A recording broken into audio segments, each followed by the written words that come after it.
Lolo Pepe, alam mo ba? Nakakainis lang talaga yung mga balita ngayon. Puro problema ng Pilipinas yung mga naririnig ko. Ewan ko ba, Lo? Parang ang dami na talagang problema ng bansa natin. Ang taas ng presyo ng bilihin.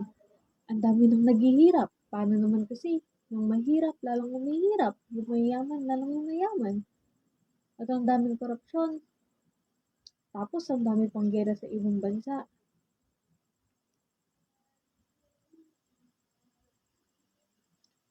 Alam mo din ba, Lo?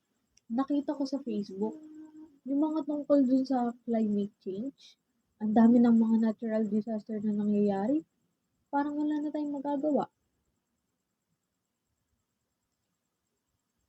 Paano naman kasi? Parang wala na silang pakialam. Parang go with the flow na lang kung ano yung nangyayari sa bansa.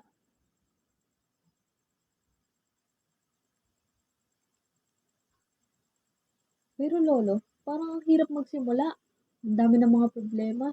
Parang wala na tayong magagawa. Pero lo, parang hindi sapat yun. Ang dami ng mga korap na official ngayon. Nung panahon niyo, lo, meron ng mga korap. Ba't kaya hanggang ngayon may mga korap pa din?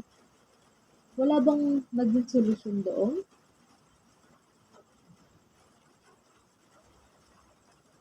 Kaya lalong humihirap yung bansa natin eh. Dahil sa mga korap na officials.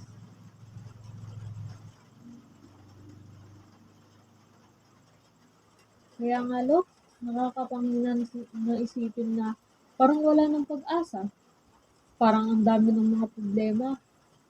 At parang wala ng solusyon.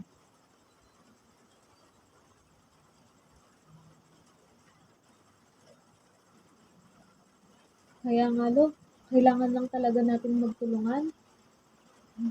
Kailangan magtulungan yung bawat isa. Kasi kung hindi kikilos, parang wala naman din nangyayari.